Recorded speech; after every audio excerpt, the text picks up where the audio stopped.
Good morning dear students. Today we are going to start our social studies class with geographies chapter number 15, major landforms. Dear students, in previous classes also you study about major landforms like plain, desert, rivers and many type of valleys and anything else about that thing. We will discuss in this chapter about major landforms and how that landforms is going to be contributed their significance in our environment. All that thing we will discuss in this chapter. So let's begin this chapter and start this chapter with page number 99. Let's open your book and find page number 99. We are going to continue our geography class with chapter number 15.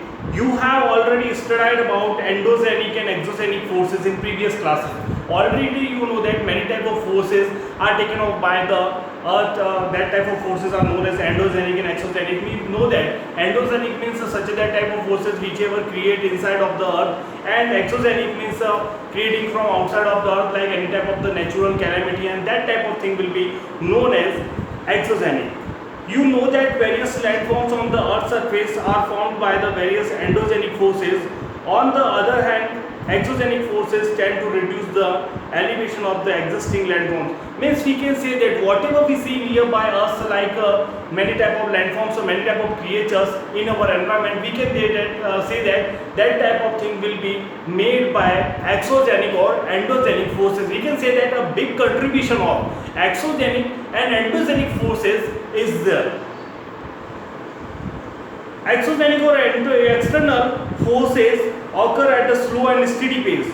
Hence, their effects mostly remain unnoticed. Means we can say that exogenic elevation or external forces occur at the slow. Means it starts with slow speed, and that type of changes unnoticed by us because we couldn't watch that type of the changes in our environment. In this chapter, you will study about the effects of exogenic forces on the Earth's surface. Means how can that type of the forces is going to replace on Earth's surface, and how can they change the Earth's surface and make a biggest contribution in making many type of landform. The exogenic forces carry out their work in two ways: weathering or erosion. Here we will talk about exogenic forces. And in exogenic we can say that it will be carried out by two types of the work, like weathering and erosion. At first we will talk about weathering. How weathering is going to be take place. Weathering involves disintegration and decomposition of rocks. Means whenever rocks decomposition is going to be finished or starting, we can say that it's about the weathering. And the rocks disintegration or decomposition may be start with rain, by temperature, by many type of the facts, a number of factors and agents such as heat, cold, frost, action, plants, animal, chemical reactions helps in weathering. Many type of the such that a biochemical reaction is taking place in such a type of condition, and they start to make weathering. This process does not involve the movement of broken rock materials. Means we couldn't say that such that type of process is going to be contributing in such that type of broken rock materials or something like that. After such that type of the composition, we can get that such that type of sand or soil or such that type of structures. Now we will talk about erosion. How erosion is going to be take place. Erosion is a process by which the broken rock materials are removed from the place of its origin and deposited elsewhere.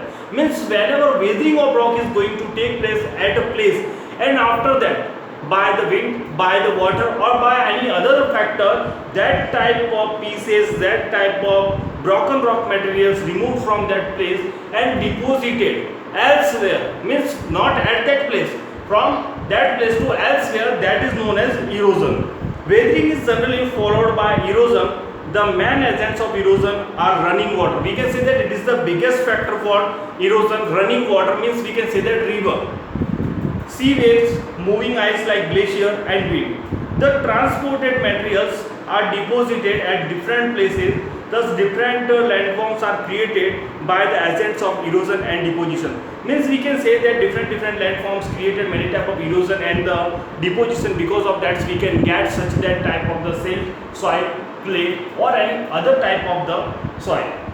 Now we will talk about river. In class 6 or 5 you already noticed that in class 5 river There are three stages are there, like youthful and old stage and primary stage. All that thing you already read in that class. A river is a body of flowing water. Means we can say that when we say water to river, whenever a big quantity of water is going to flowing continuously, that is known as river. The place where the river originates is called source. Means the place from where river is going to originate, means it will be originate surely from a rock or any type of mountain range. So it is known as river.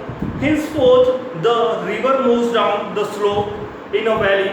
Generally, the river falls into a large water body such as sea, ocean or lake.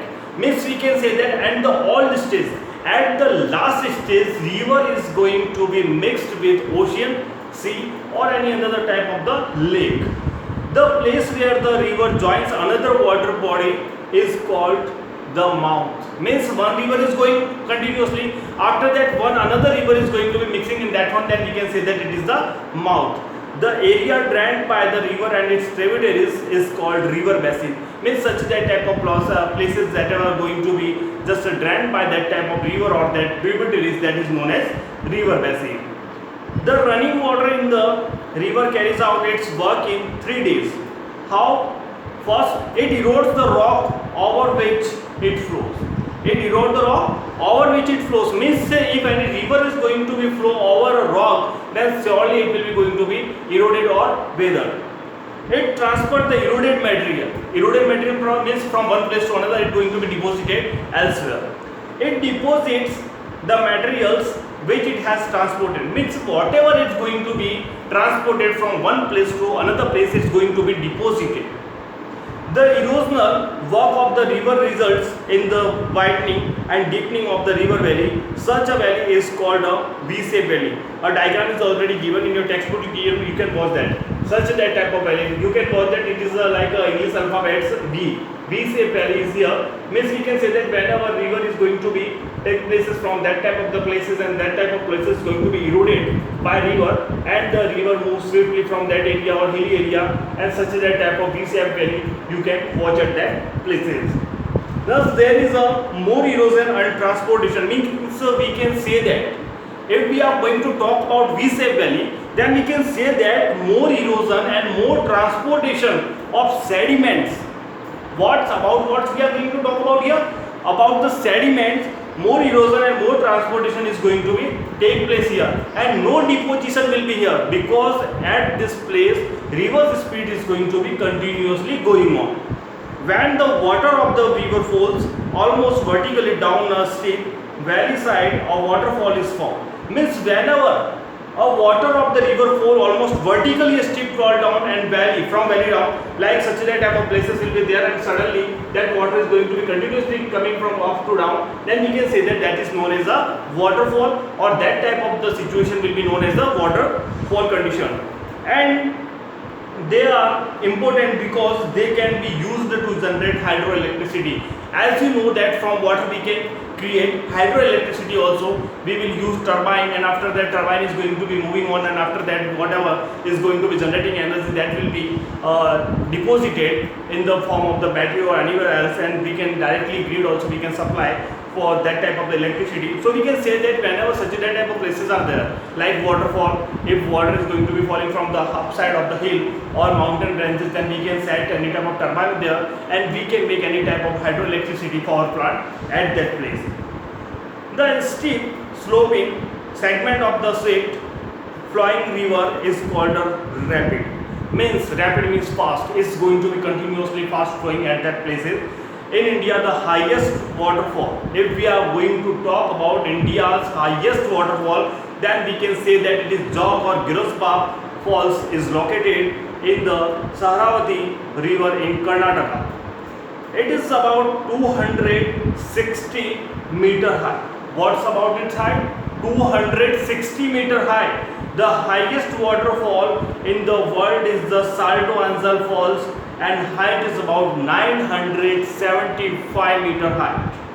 In Venezuela, in South America, the Niagara Falls in North America and the Victoria Falls in Africa are also famous. If we can talk about Niagara Falls, it is too much most famous waterfall of the North America. Picture is also given here, such that type of waterfall here, and it's completely situated by the eroded walls and such that type of the mountain ranges is here, and suddenly water is going to be deposited or going to be fall from that places, and that is known as Niagara Falls, and many type of sea visiting is also going to be take place at the places. So we can say that it is a very beautiful tourism point also. The flow of river slows down when it enters the plains after the mountains. Means whenever any type of river is going to be enter into plain, that its speed is going to be slow down. The flow of the river valley widens due to continuous erosion along its banks. The river twists and turns to form large bands or loops. These are called meanders.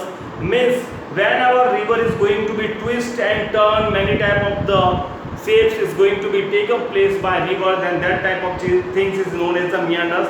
A diagram is also given here. You can show that it is the youth stage. On the youth stage of the river, it will create V-shaped valley like this one. At the mature stage of the river, it will create meanders or valleys, and here valleys is going to be broader because of the erosion. And after that old stage, if we talk about that, ox elbow is going to be take place. Ox elbow or oxbow leg is going to be take place at that type of places, and we can watch the many type of the legs at that places at the stage of old stage of river. Due to continuous erosion and deposition, the meandering loops become almost circular and come very close to each other. In due course of time, the river is able to cut the strip of land between the loops and takes a straight course. The circular loop that is left behind completely cut off from the main channel forms an oxbow leg like this one. At first it is starting from this one, and this is the snake like structure is here, and we also don't know whenever that type of the thing is going to be take place, because of that it is cutting from that type of the snake like structure, and it's be created as oxbow leg. The river generally overflows its bank during floods. Means whenever flood or natural calamity is going to be take place like flood, whenever water is going to be storage in the place and that type of condition will be created, then overflowing situation will be there. The fine alluvial and soil brought by the river is deposited on the valley floor. This fertile part is called floodplain. Means we can say that it is the better place for doing agriculture activities or any type of the agriculture. We can say that if you want to grow any type of crops at that place, then it will be fertile land. Many type of the nutrients, macro and micronutrients will be there, and your harvesting or your yielding will be more than another place. In the floodplain, the coarse materials are deposited along the banks of the river. Long ridges of low height are formed along the banks. These are called natural leaves.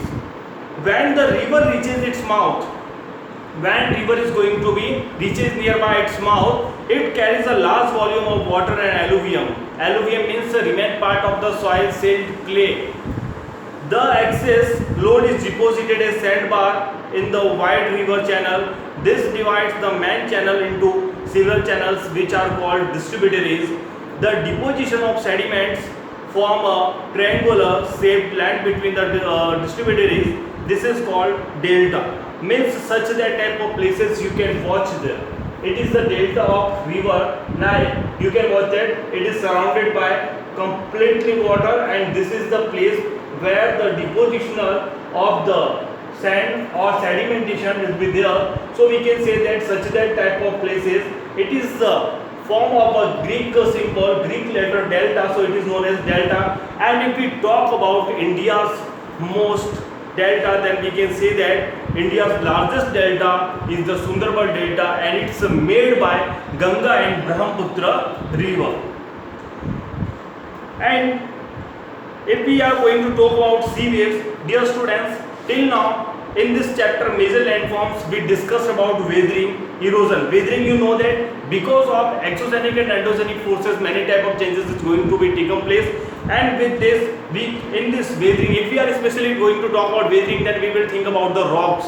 Whenever rocks is going to be weathered by heat, cold, frost, action plants, like animals, chemical reactions, that it is known as weathering. And if we are going to talk about erosion, then you have to think like that broken rock materials and it's moved from one places and stored or deposited at another places, that is known as erosion. And erosion, if you have listened any type of erosion name, then you have to only mention one thing, by the river. It is the largest form of erosioning of sedimentation or rock particles, rock remains, silt, clay or sands. Many type of factors are there. We can say that air also, water also, but most important factor is here in this chapter is water only. After that river, you know that already we discussed three stages of the river, like youth stage, mature stage and old stage, and diagram is also given here. In youth stage, V-shaped valley will be created, and mature stage, meanders is going to be created, and it's going to be broader at the mature stage. And old stage, oxbow lake is going to be created. And we already studied about waterfalls also. Many waterfalls are there, like important waterfall is here, Niagara Waterfall, according to tourism purpose also. Dear students, and at last we discussed about delta, and India's most delta, largest delta is Sundarban Delta, created by Ganga and Brahmaputra river. Dear students, it's about our chapter. In next class we will discuss about sea waves, glaciers and wind. I hope you understand this chapter. If you have any type of doubt, then surely you can ask me through Google Meet class. Thank you so much.